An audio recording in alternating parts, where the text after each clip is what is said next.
Yeah, I think I can hear both sides. Yeah. There you go. How do you pronounce your last name? Beasley.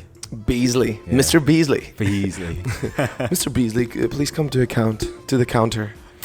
Okay, so we have Mr. Beasley. Jamie Beasley is here in the house, a collection of blueprints. My name is Renars.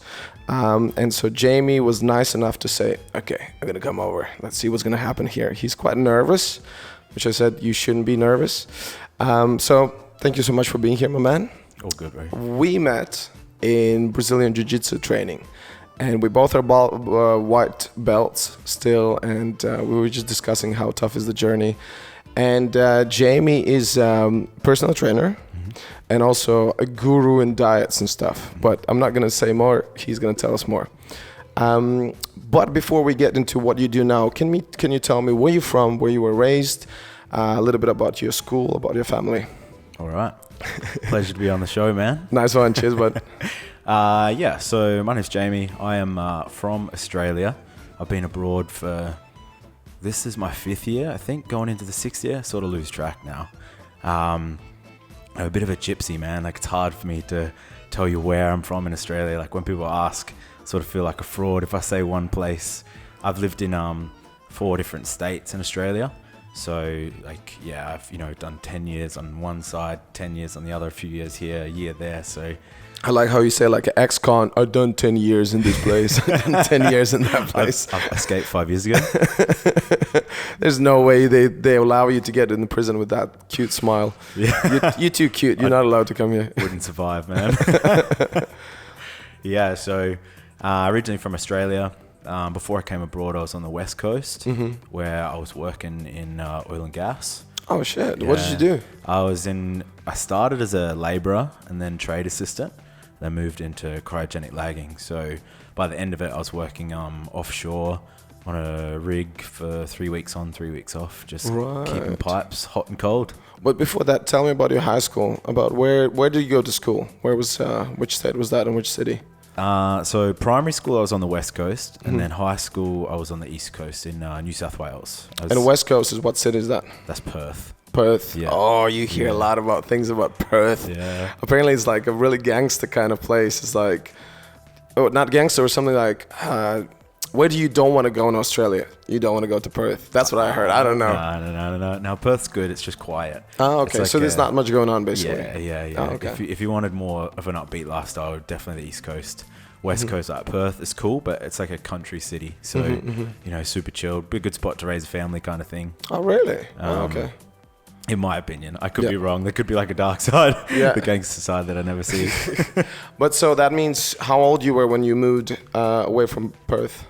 So I moved from the West Coast to East Coast when I was 10 with my family. Right. Then I started school on the East Coast. I was in a town called Orange, which is about 3 hours inland of Sydney. Okay. And I was there for the rest of primary school, and then I started high school in another town called Bathurst, which was like 45 minutes that's across. Cool, man. You've been like around that. I like that idea because I was raised in the same freaking town, 6,000 people, till I was born till I was 18 years old. And you kind of have this cool experience. But was it like, did you have one of those Eminem moments when you come in, you don't fit in, you're the new guy, and you get beaten up? Yeah. Did you get that? Yeah. Oh, shit. I did actually, yeah. That was the thing. I didn't know anybody. So when I switched in and I came into a high school that, kids already knew each other and I didn't know shit. I didn't know anyone. It was like, oh man. But for you in the long run, that really helped because now you know how it's easier for you to build relationships with total strangers. Yeah, absolutely. That's fucking awesome. It's important. And then, so I presume it's because of your family, and is it your dad or mom's work? That's why you guys were moving around, or there was just no really reason? Yeah, so when we did move over, my mom's husband at the time, he landed a job in that town, Orange. So we moved over there for that. And then, nature took its path and just moved on from there. They split up. But then when I moved into Bathurst, I stayed there. And then my mum moved on again into Canberra. And gotcha. So finished school in Bathurst. Then I moved to Canberra. Right. So your high school years, those like the final years before people made the decision for university, were you quite clear what you want to do? Where do you want to study? Or... So not really. I was living by myself from 16. Oh shit. So when my parents moved to Canberra, I stayed in Bathurst and finished high school, but because I didn't have like that authority figure, sort of just went, you know, off the rails a little bit. All right. And then so I didn't want to continue studying when I finished school. It was I did study again, but not right up. Like I ended up just moving around, moved to Canberra, moved to Sydney, and I started studying again at 21. Yeah. So and then in between you just did some work. Yeah. Oh, okay. Yeah, it just worked, man. Right. Tried a few different jobs, you know, like bartending, landscaping, like stripping. Yeah. Mate, I had to make ends meet. Oh baby, I know exactly what stripping means. That's how I survived Canada days. You want to study? You want to stay in this country? Yeah. Okay, you need a strip. Okay. Shit's expensive, man. Yeah, shit is expensive. Exactly. Okay, so it was kind of interesting all over the place, but in the same time, I believe it's pretty cool to have a time off or something in between from the high school before you decide what you want to do in uni, because I think a lot of people just rush into it. I was one of them. It's like just graduated straight away to university. What do I study? Fuck knows. Let's just study something. Yeah. So. Okay. And then, so what did you do for university? So I started studying commerce. I originally started with entrepreneurship and marketing. Okay. And then I was starting a business while I was doing that, and I realized that, you know, I didn't need to go to school for entrepreneurship. I was like, man, what the fuck is this? Like, I was already, you know, ahead, like, because I had to build a business plan myself and had to do all that graph work. And, you know, they slowly drip feed it to you in school with the intention of 3 or 4 years, you know, but you do it in like a week when you do it by yourself. I love the expression drip feed it. It's sick. It's insane, because I did 4 years bachelor degree, but I did exactly the same thing. What you did, I started working straight away. I didn't, I opened my own business when I was in doing my master's degree, because that's why I was like, I have big enough balls to like take this responsibility. But when I was in like doing bachelor degree, it was like people doing some businesses like, no way, I'm too early. But what I did, I started working in sales and marketing for bigger companies or whatever. And it was great in where I'm from, Latvia. So university were drip feeding so little that you can actually have a day job. Yeah. And then you just can come still do your university. Okay, and how many years did you do that?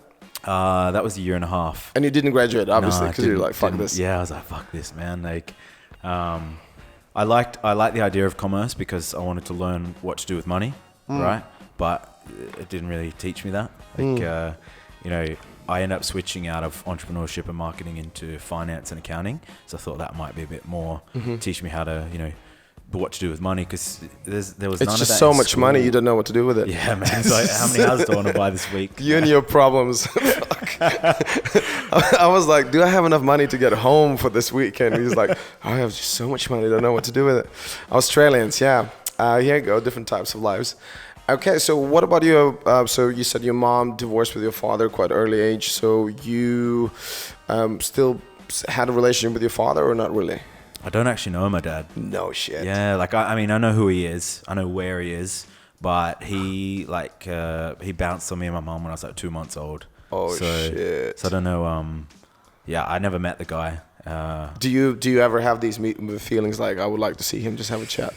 Not really. I sort of past that now, man. Like maybe when I was younger and I wanted, like, you know, to escape and try a different lifestyle. Yeah, like, yeah, yeah. You know, teenage years. And like, fuck it. I'm sure my dad wouldn't be like this or whatever. Oh, shit. But nah, I don't know the fella. And now, like, I had a contact with him when I was 16, and we chatted a little bit, and then he just sort of vanished again, bro. And so I haven't really. Do you look like your father? I think so, but he's got blue eyes. Oh shit. Yeah. Probably different. from Russia. Yeah. Probably Latvian. Yeah, Austrian, Australian. He's Austrian, right? Yeah. Oh shit.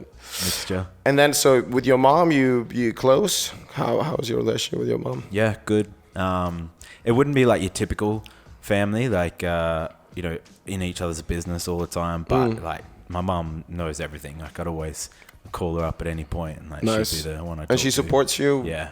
Awesome. Yeah. Yeah. Yeah. You know how. Yeah. It's like most of the time, sometimes I have lapses where it's like, why don't you just come home? It's like, why would I come home? Yeah, like what the fuck's a home? Dude, we are homies in this because like me and my dad passed away 7 years ago now. And my dad never really kind of understood what the hell I want to do. And he's like, come home, get a family, and kind of, you know, and he said like, oh, you're so selfish. I was like, what do you mean? You don't have family, you selfish bastard.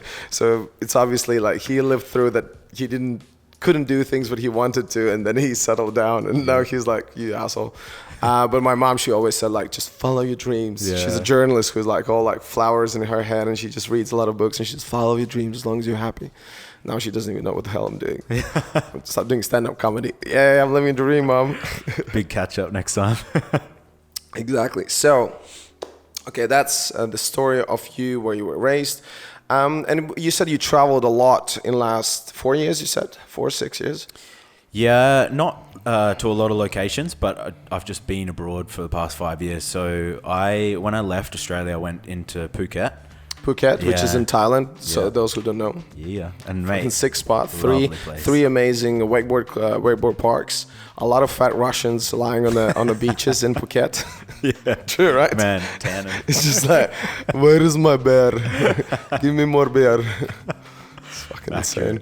I saw it. I was like, fuck this. But they have one thing they have a lot is Muay Thai gyms. Yeah, Muay Thai there's epic. It's a very high level, like very high level. I didn't really do much of it. Only like you know, beginners class at Tiger Muay Thai, like bounce around like one, two, one. Yeah, one, two. But your main thing is you used to be CrossFit. Now you told me that you're getting back to it.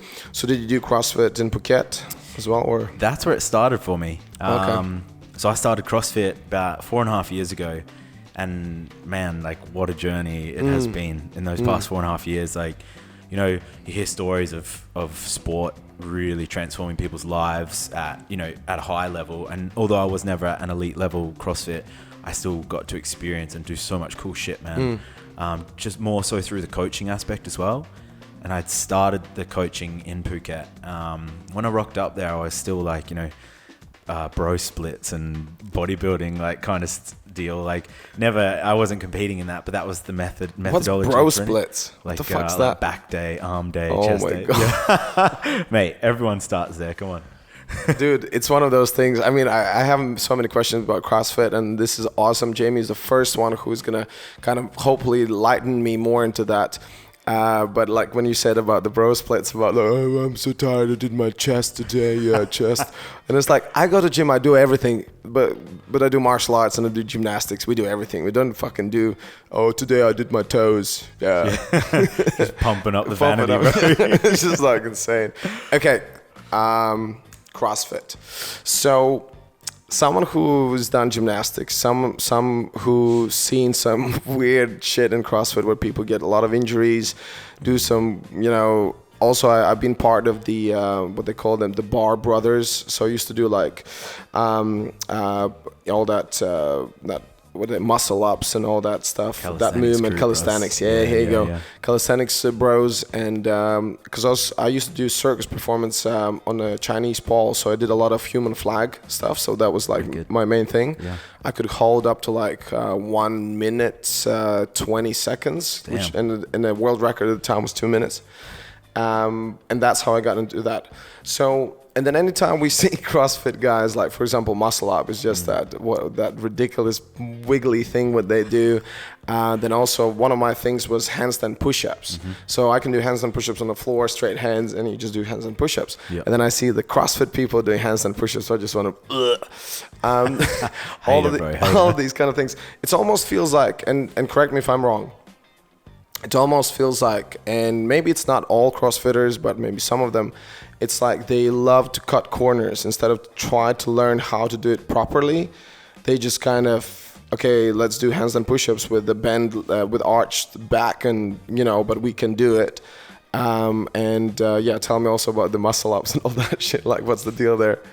Yeah, man, this like these arguments don't, you know, they don't come around. These discussions, they don't come around as much anymore. Oh, really? Yeah, they used to. Like, used to be like, oh, CrossFit, man, like, what are you doing there? That's cheating. But the idea behind it, right? So, first off, it's competition standard.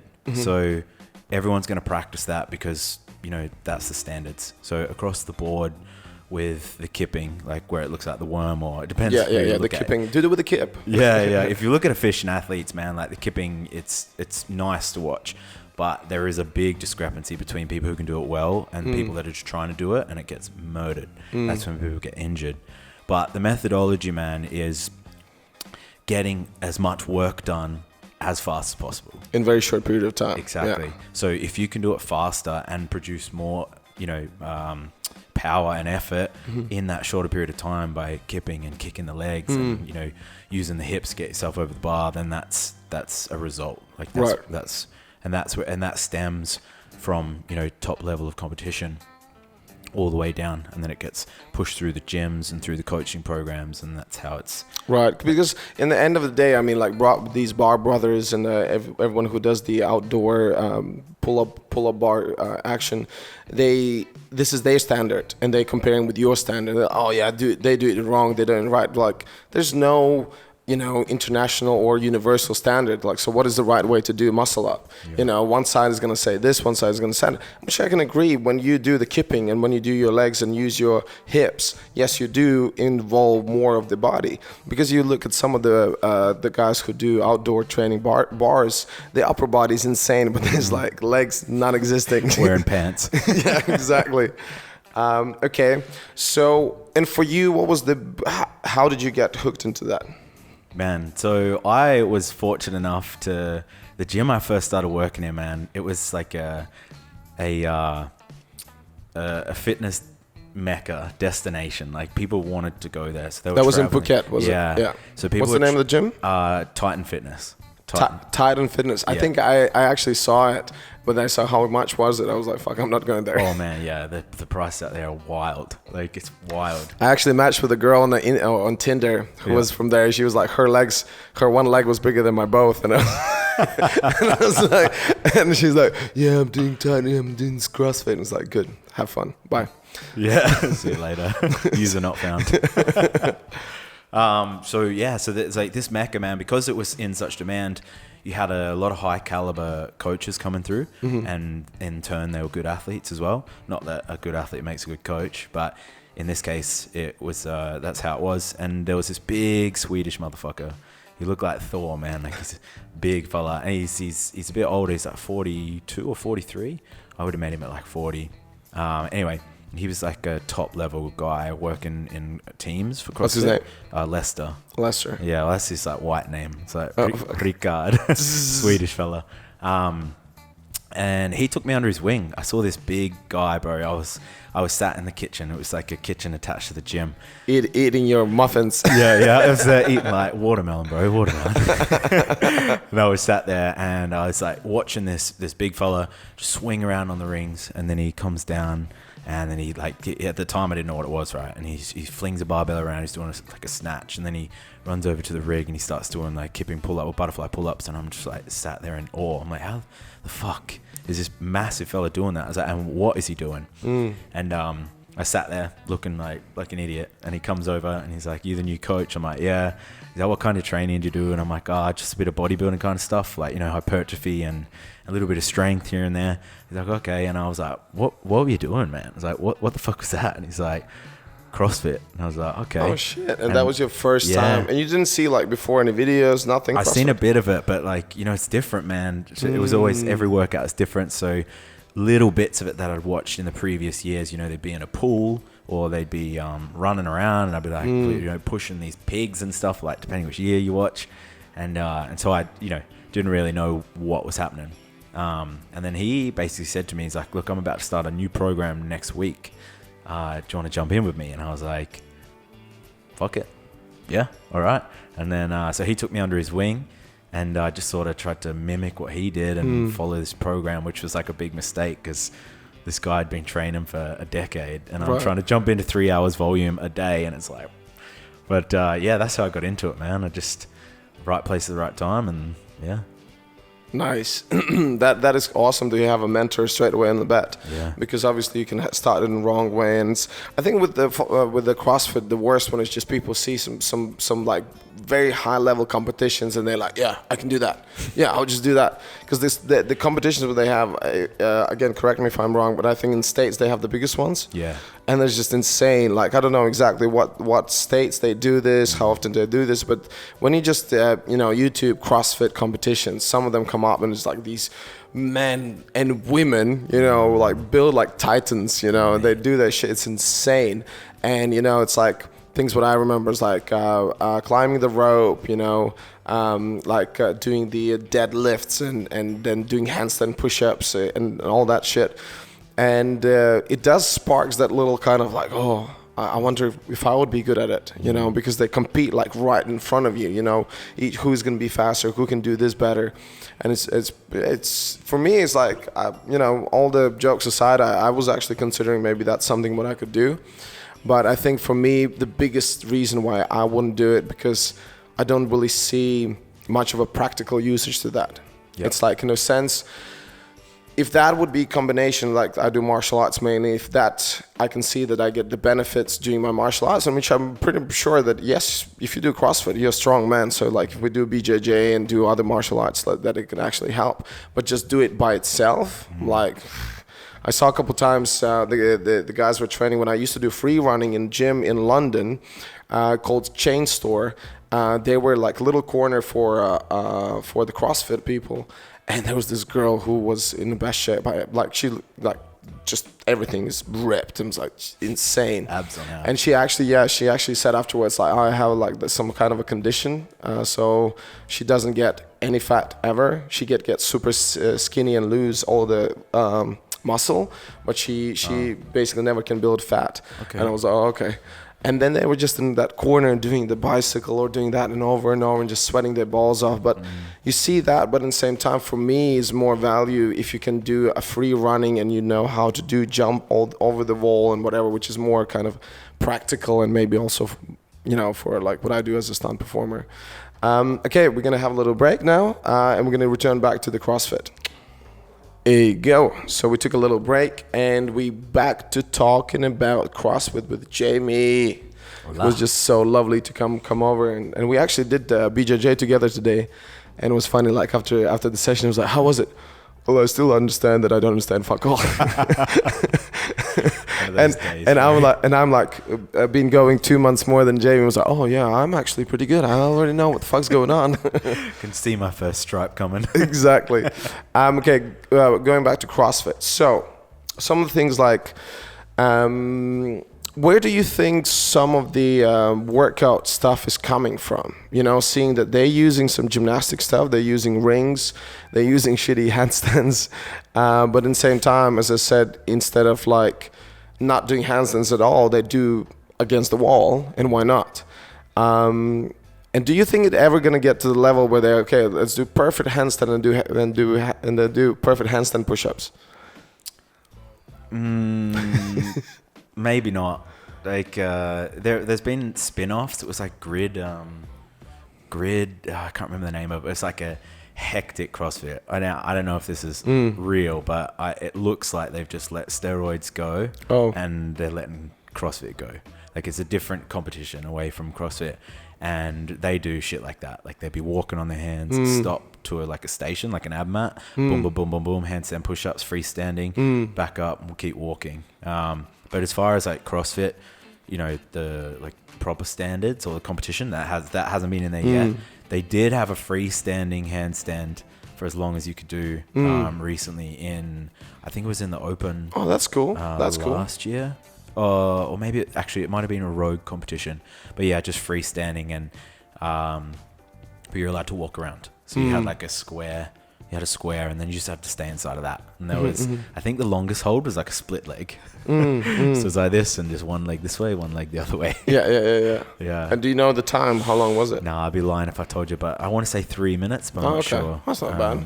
I could be way out there, but yeah, but they have done a freestanding in competition, but outside, like inside the CrossFit like franchise, not yet, not the freestanding handstand push-ups. Because this thing, I mean, obviously, one of the main reasons would be that the mainstream people who just start training, won't be able to get to that level.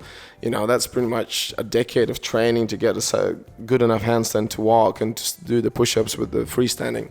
But it could be cool maybe for elite guys, you know, like having this like separate competition, like only elites are doing it. They can already do it, bro. Yeah. No. That's what I'm saying. And to get that, but then again, it's not gonna be that much of competitors, you know, like, because again, talking about the States, the competition is just huge. How many participants, and you know, and like, oh, now we're gonna do this. Oh, I can't do it. So, was there swimming involved as well? Yeah. In some competitions, because I heard, but I never seen it actually when I watched some of the big American ones. Yeah, so this year at the games that just passed, there was a swimming event, which I think is the first pool swimming event in a while. Like, over the past few years, they've done a lot of paddleboarding and swim events in like the lake, and I don't know if they're in, is it Wisconsin or something? Right. So they've had that a few times, but the pool event came back last year. So now they are, you know, they test everything. Even got you on paddleboards now. Right. Because it looks like different competition, different things to do. So there's no one like just, that's it. This is CrossFit, and there's not going to be any additions. In a way, what I'm trying to say is that there are only like 5 different exercises or 10 different exercises, and that's the standard. But it looks like it's evolving all the time. They change around depending where it is, and is that how it works? Yeah, it's probably like 20 to 30 different exercises, especially at the top level. Like, if you're at a CrossFit Games competition, you have to be competent and good at everything, because the guy like who creates the workouts is with an intention of testing the athletes and catching people off guard. Like, he wants to find flaws in people's game. Right, and then also, like, let's say if the competition is announced, how long in advance people know what kind of exercise is going to be there? How long do they have to practice, or is it just going to be like, they know when the competition is, but they don't know what exercise they're going to be? Yeah, mate. Sometimes it's like head to the event, and then we'll tell you when we're there. Really? Yeah, there was an event that it was like shambles, man. It was all the athletes literally lined up, and then they had a judge in front of them, and the judge would tell them the next exercise once they finished. They didn't even tell them the reps. So like, that is cool. They'd be like, that all right, is cool. Keep going. Okay, stop. Now you're moving forward and you're doing these. And then they continue to do that until the judge says, you're done there. Now next one. It's not always like that. Like, sometimes you get warning, you know, a couple of days beforehand. But still, you're not going to have enough time to prepare a couple of days before. No. That is cool, actually. That almost like reminds me a little bit like Ninja Warrior, when they get and they never tried the what is it called, the track or the obstacles, and they just like, okay, now go. Yeah. It just earned some of my respect, you know, because I thought, and maybe someone who's watching this don't think that they know what exercise they're going to do. So the CrossFitters, that means that they try to do as many as possible to develop and evolve in all those different areas, and then they can smash it whatever they've been asked. Exactly. That's really cool. That's why some of these guys, man, are training like 5 to 8 hours a day, like a full-time job of just training, because they're trying to hit all their different energy systems and then all the different movements, and it's insane. That is insane. Well, we have where I train usually. Oh, here you go, topless ladies walking down the field. Yeah, we just here in Bali, and then older women walk around with bras or whatever. That's just normal. Hello, everyone from Bali. We're still here in Indonesia. So, what I was about to say, I just kind of lost my train of thoughts. Where we train Bali MMA, right on the other side we have, what is the name of the club, CrossFit club? Wanderlust, yeah. And Dave is the main dude there, right? Yeah, I met Dave. Yeah, I met Dave straight away, like pretty much on my 5th day when I was here in Bali, which is 6 months ago. And because I used to teach rings. Okay. So for, like, I wouldn't say gymnastic level, but it was more like a strength and conditioning level. And I approached him, and he said, that sounds pretty cool.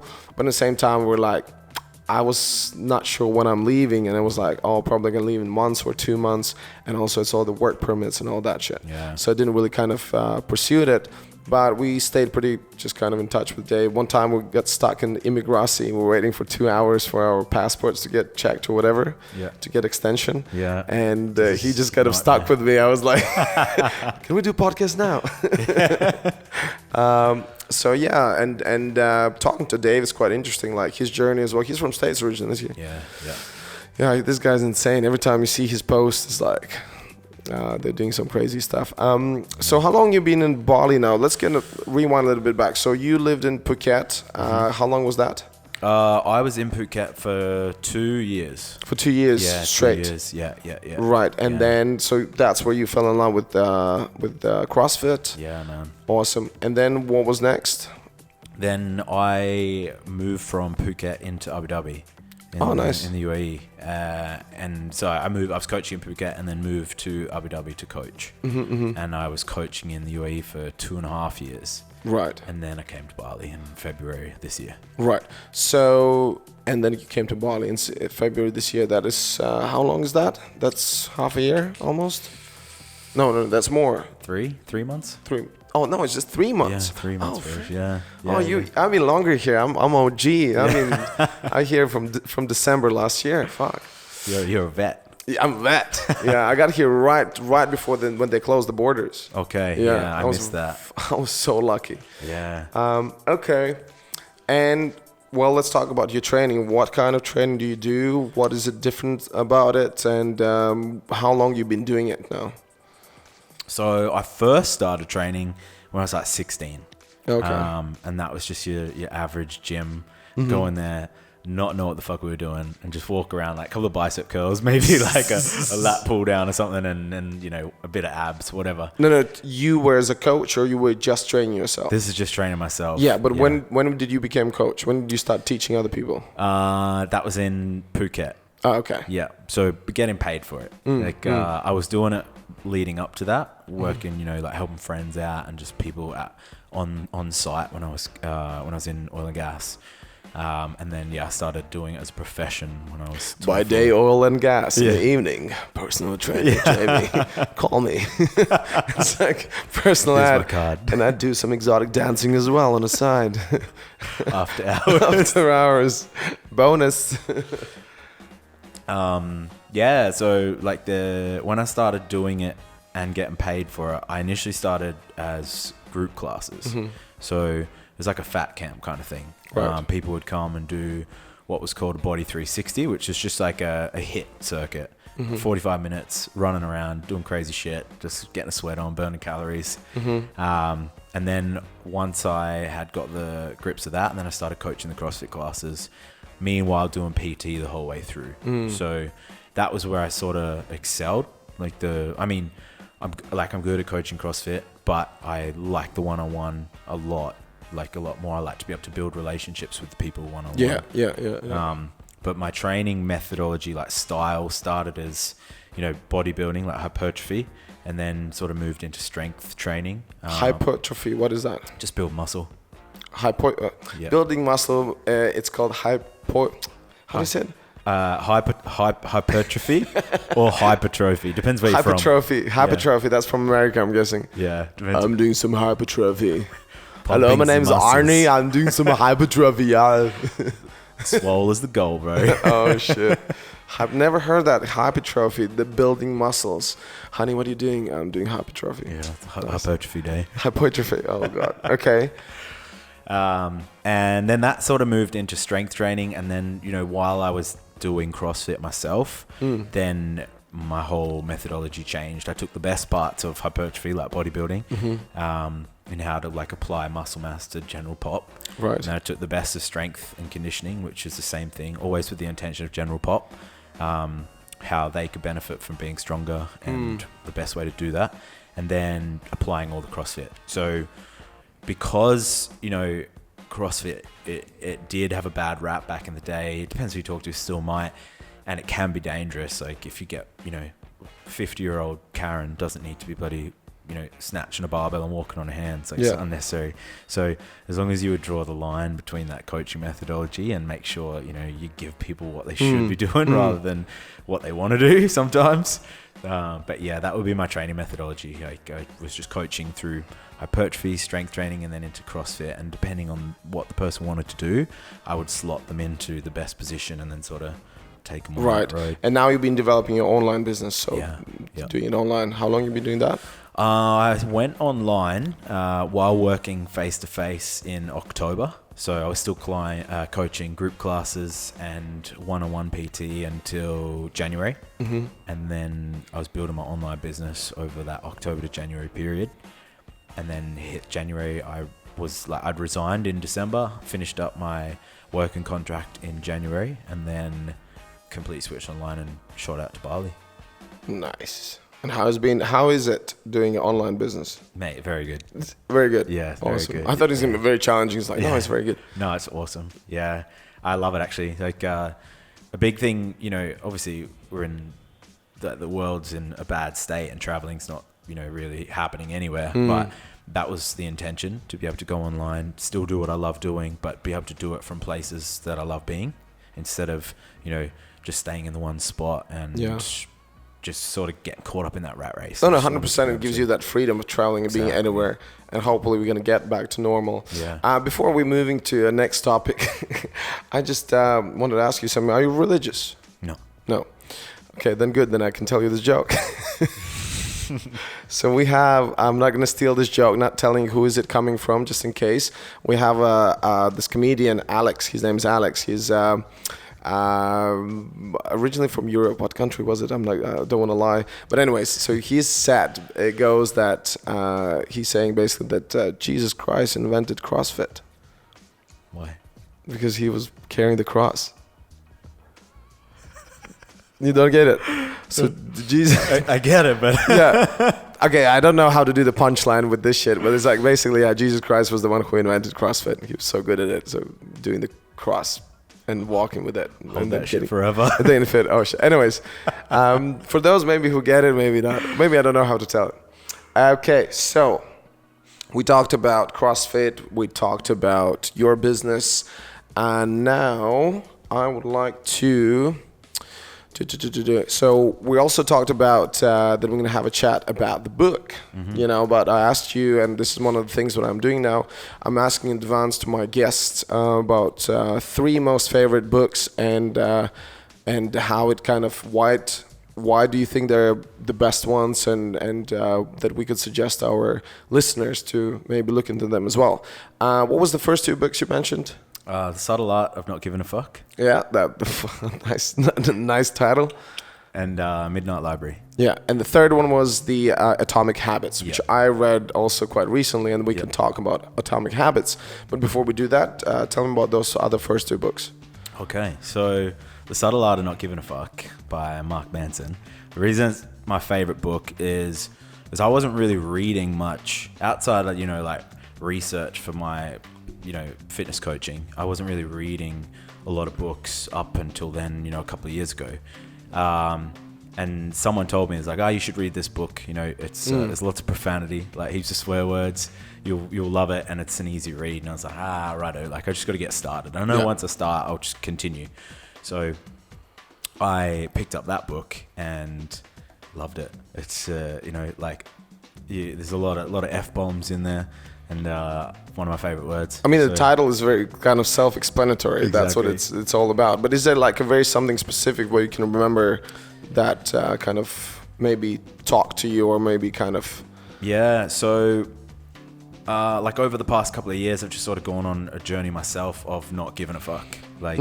And if you've read the book, it's not about just not caring about anything and like not giving a shit. But it's about the things what you actually are important. Exactly. Yeah. Exactly. So in a summary, it's like find the things you care about and don't give a fuck about. And then focus on them. There's actually a very good book which called "Don't Sweat Little Things." Okay. Or "Don't Sweat Small Things." Yeah. That is a very similar concept to that.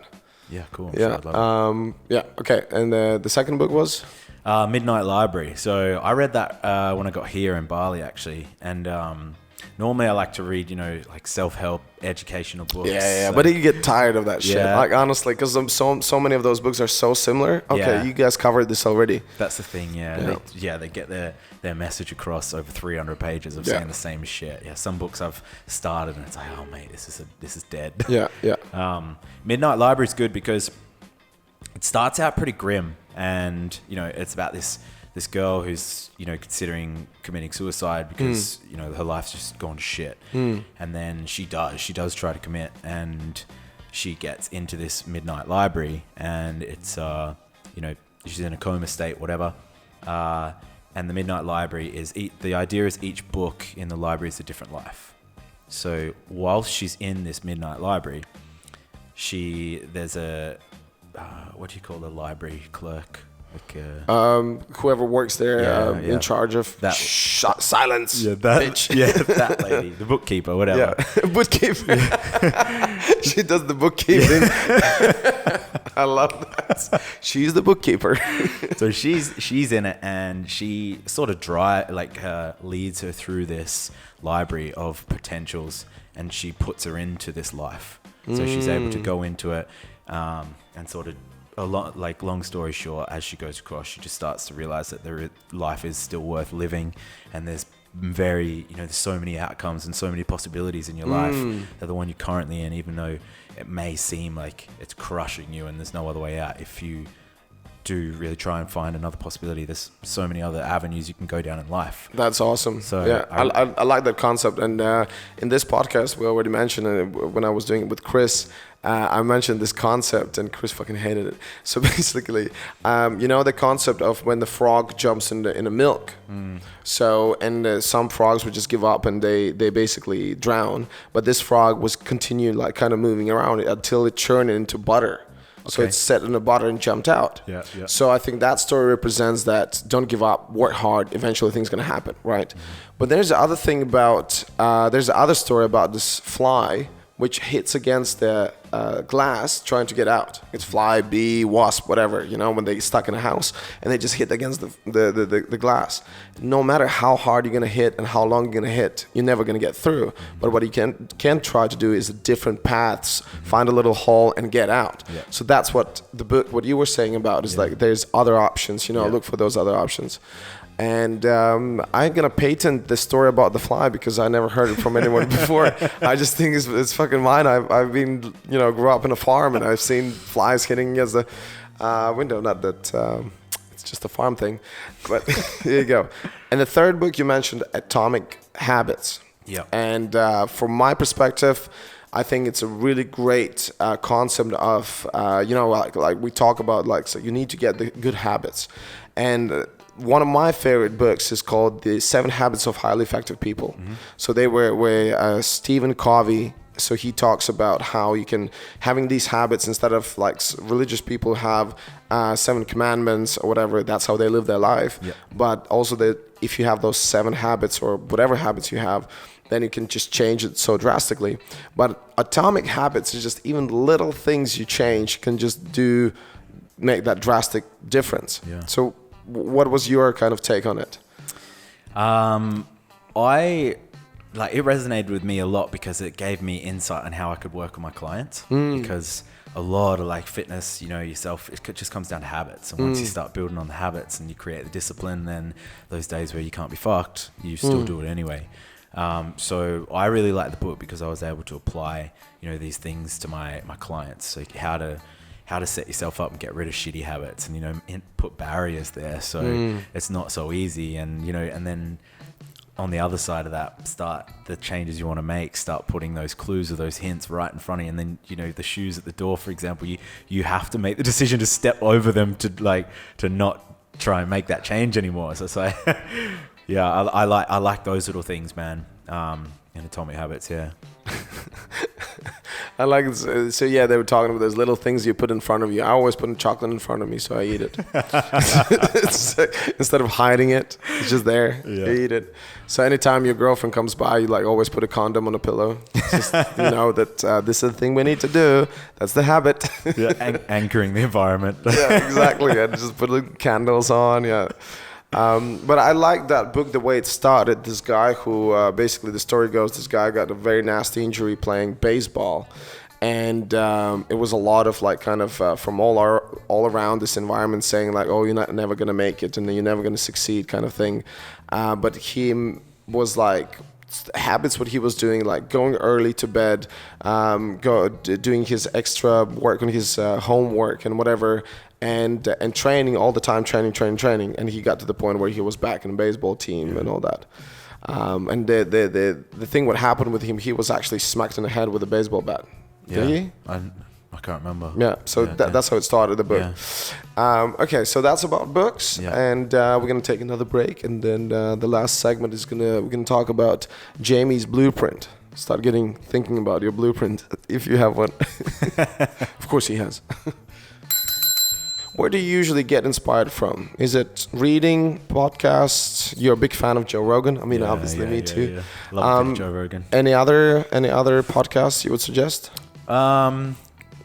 Not really at the moment. I just like if I'm not working, I'd watch a bit of Joe Rogan, and then just some YouTube stuff, man. But yeah, mainly Joe Rogan, just because he's got such a large audience and so many people, and then just reading as well. Like, how often do you try to read? Do you also listen to audiobooks? Yeah. Well, that's where I started, audiobooks. The start of not giving a fuck was through audio, and then since I've been here and I've got a little bit more time, I can read hardcovers now, so that's nice to be able to sit down. Whereas before I used to clock like 40 minutes a day just driving. So get through books pretty quickly, man, because 40 minutes each day. But would you say sometimes it depends what you do, but to get audiobook, it's very often like, what was I listening about? That all kind of, most of that information doesn't really sink into your brain. Yeah. I mean, when you read, it's much better, obviously, if you're not disturbed. My latest reading place is sauna. Oh, yeah? I bring my Kindle in the sauna, and then it's just, I beg that no one wants to have a conversation with me. Yeah. Some other people was like, shut up, I'm reading. Yeah. And then recently I was just sitting reading that, and the guy's like, what you reading? You're like, oh my God. And I was like, this and this. What is it about? Yeah, Google it. Just Google it, yeah. So all I'm saying is that audiobooks sometimes quite difficult to listen. It's awesome to drive in a car, like you just pay attention to a road, it's fine. Yeah. But if you hear on a scooter, crazy Bali, it's like, it's not that easy. Nah, just tunes. Yeah. Okay, so audiobooks, and so try to read as well. Yep. Okay. And it's also could be one of those habits, like every day to have like 30 minutes of read. Yeah, I try and read a little bit every day. There's a friend of mine does 10 pages a day. All right. She's always talking about that. So if you do 3 books, 10 pages a day, it's 3 books a month. Yeah, that's true. Again, it's one of those habits, exactly, anytime you have a big constipation, go sit on toilet and read half a book. I've never done that before. Okay, what else? So Australia, comparatively, so other countries. Have you been in Europe? Have you been to States? Yep, both, yeah. Like traveled or lived or just a tourist? Just traveled, tourism only. I went to Europe after I went to Phuket, because I did a month in Phuket, and then I was like, man, I love this place. So I cut my Europe trip short and went back to Phuket. Right. But yeah, I went through Europe, and did Ultra Festival, Ultra Music Fest in Croatia. Oh, okay. And then I went straight into Tomorrowland, so I did like the back-to-back. Yeah, Tomorrowland, that's the one which I know. What country was it? Belgium. Yeah. That's insane. Also, it's quite expensive to get in there. It was, yeah. I think at the time, like we scalped tickets because they sell out so quickly. This was when it was only one weekend. Now you've got double weekends, so it's a little bit easier to get tickets. Yeah. But so we had, I think we paid about 1,000 Australian to go. It was like 5 nights camping, 4 or 5, one of those, and man, worth it. What is worth it? Every dollar. Yeah, it was incredible. Yeah, and you need to really pre-book it in advance as well. Yeah. had to get a tent and everything. Like to walk from main stage when it shut down at night, man, it was 60 minutes to walk from main stage to our tent. For you athlete, it's a big challenge, isn't it? Yeah. 60 minutes, man. Did you have an audiobook on the way? Get my steps in, bro. Yeah, get your steps in. Oh shit. Have you ever done Burning Man in States? Nah, but it's something I'd be into. Yeah, that's one of the things I definitely want to do. Yeah. Because like here in Bali, they kind of did similar concept called the Bloom Festival. Is that recently? Yeah. Okay. It was not that recent, like almost 2 months ago now. But it, as far as I could figure out, it wasn't even close to Burning Man. Yeah. But it's better to do something like that than nothing. And it was pretty cool. They had a burning phoenix at the end. Yeah, right. It was pretty decent. Yeah. Met some cool people. Met some cheesy people. A lot of Ubudians. Yeah. Floating on their carpets and shit. And connecting with the universe. Yeah. The other side of Bali. Yeah, but that's what it is. I just went actually for the first time. I went to Ubud. So again, those who are listening in Bali, there's one place called Ubud, and it's just a gathering of all the hippies and who do all the yogas and connecting with the universe basically. And honestly, I went to this one restaurant which is apparently is quite well known, and everyone is wearing these clothes, you know. It's like they look like they came out from a play, you know, when they were on the stage. And what they call them, is there a name for those clothes? You know, it looks like linen, some old linen school, like pajamas. Yeah, that's all you can explain. But again, you know, whatever rocks your boat. And it's just interesting. It's just such a different comparing with Canggu, where it's all kind of a party people and shit. Yeah. Canggu's definitely different. So what is your kind of experience so far about Bali? So you haven't been that long here, 3 months only. And this is the first time you ever came to Bali? Yeah, I came to Bali one time for like 4 days on a first date, actually. Like, yeah. What do you mean on the first date? So I'd just come back from a roster, like when I was working in oil and gas. I came back and I was talking to this bird through Tinder and this girl through Tinder. Is this going to be the only thing you want to edit out? I don't mean... It's all right, bird. Yeah, it's fine. So I was talking to this bird through Tinder and I was like, I'm coming back to Perth. What's going on? And she's like, I'm free for a few days. And I was like, I got a week off. Do you want to go to Bali? She's like, yeah, hadn't met her yet. And then, so we flew to Bali I think we were here for 3 nights. We came straight to Gili, landed in Bali, in Denpasar, and then just got a taxi straight to like the Gili wharf, whatever it was, and straight over. Yeah. Wow. But outside of that, no, I hadn't been to Bali before. And how was it? Was it worth it? Yeah, I ended up dating her for like maybe a year, just under a year. Oh shit! Yeah. Wow, finally Tinder works. Yeah. Success. Yeah, first one. Talking of success, so now it's a perfect timing to talk about Jamie's blueprint. So this show is all about sharing with kind of like what is your kind of a recipe for a successful life, or just for your life, and what are the things what worked for you, what maybe didn't work for you. And I think also we're kind of trying to what is the word I'm looking for? Yeah, I've been talking Latvian and Russian too much for the last couple of weeks. Like seriously, my English is just depleting. English no speak. Yeah, in English no speak. When you're not encouraging, when someone looks up to you, like young person, what do? Inspire and motivate. Okay, so this is why I want to hear kind of your blueprint story. You can break it down. Number 1, this is important. Number 2, okay, whatever works for you.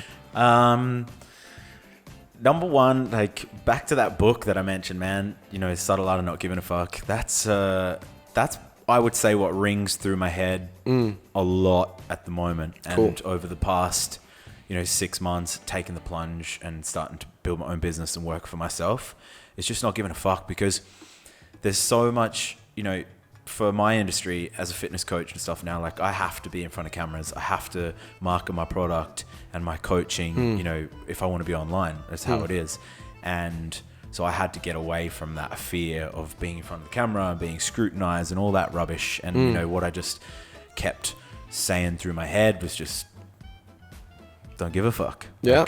Awesome. I know that when I coach people, it's with the right intention and it's with the purpose of helping them. So any noise outside of that, like, I just didn't give a fuck. And you're just honest with what you're doing. Exactly Honest to yourself, honest to other people. And would you say that back in the days when you were younger, you were quite shy doing these kind of things? Yeah, like, I've always been really opinionated and hot-headed with my own opinion. Oh, shit. But shy in the sense that I would never push it on somebody that wasn't ready for that conversation. Oh, okay. So, like, I wouldn't be obnoxious and try and push my opinions on someone. Right.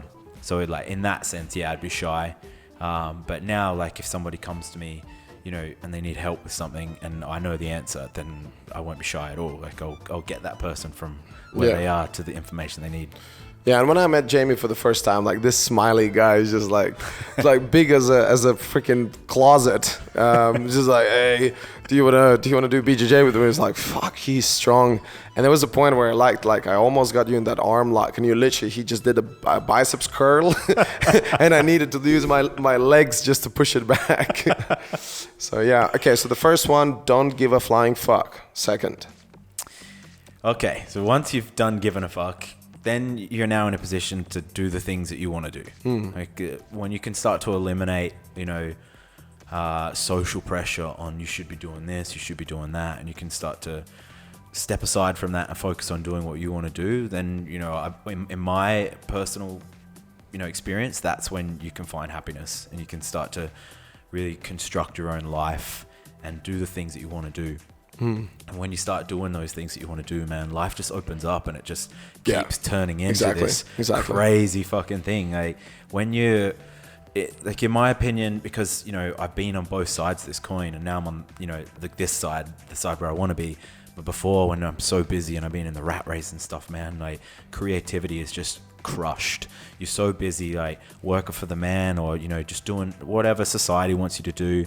And I won't say you lose yourself, but you blink and you fucking miss it, kind of thing. Like my time in the UAE, I loved it, but that 2.5 years went by so quick because I was just busy and I was just working and grafting and doing my stuff. But at the end of it, I was like, fuck, man. Like, and you look back and you're like, so what have I done? Exactly. What is that? Yeah. Because even though it sounds cheesy, but like, I do believe the concept of legacy in a sense of it's not even like so much for someone else, but if you look back, and that's why I started doing podcasts. That's why I started doing stand-up comedy, because I was like, just enough of thinking that you're not going to make it. Just fucking go and do it, Yeah. And then, as you said, as soon as you make that decision and start doing it, like, I met these guys who do stand-up here in Bali. They took me under their wing. They're just loving and helping, and and with podcasts, just like Jamie said, all of a sudden things are going to work out. Even sometimes it feels like doesn't. Yesterday, we were eating in a freaking restaurant next to each other, and the person who's supposed to be here today with me canceled on me in the last moment. And then they said, Jamie, do you want to come do a podcast? And he's like, sure. So, that's a perfect example. Cool. I love that. And I think one of the greatest things about this, your second point, is also like really try to figure out what you want to do. Yeah. Because a lot of people give up on figuring out what they want to do. Yeah. But they're like, but nothing interests me. Nothing's like, well, then don't stop on that. Yeah. Continue digging, read books, talk to people. Like, if that worked for someone else, maybe it could work for you. That is a big thing as well. Because, a lot of times it's just like, but I never had a passion. Well, you most likely have one. Yeah, you just gotta find it. Exactly. So those 2 big points. What else?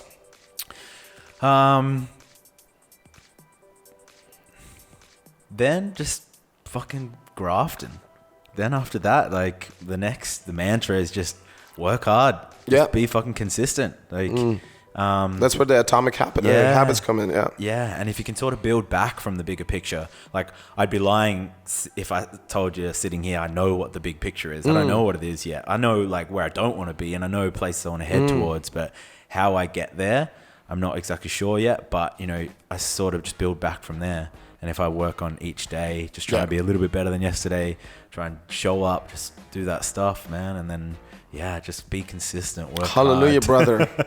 Exactly. Preach. And it's, it's such a simple thing, but it's hard to do. Yeah. So often, I get up out of the bed, I was like, I don't want to do this, I don't want to do that.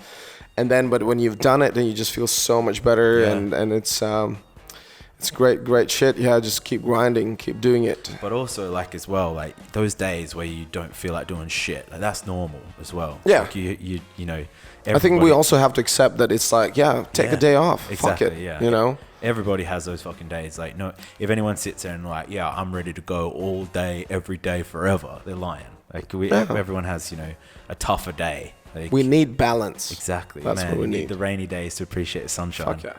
Exactly. We need to get some ugly birds to understand what are the pretty birds. To slay the dragons, man. Before you get the princess. Oh, slay the... This is almost like the take one for the team. Yeah. Did you slay the dragon for the team? Grenade catcher. Oh my God. How many dragons have you slayed in your past? 0, mate. Oh, of course. Good boy. With those looks, yeah. How you could possibly... Listen, Jamie, this is fucking amazing. I really enjoyed the time talking to you.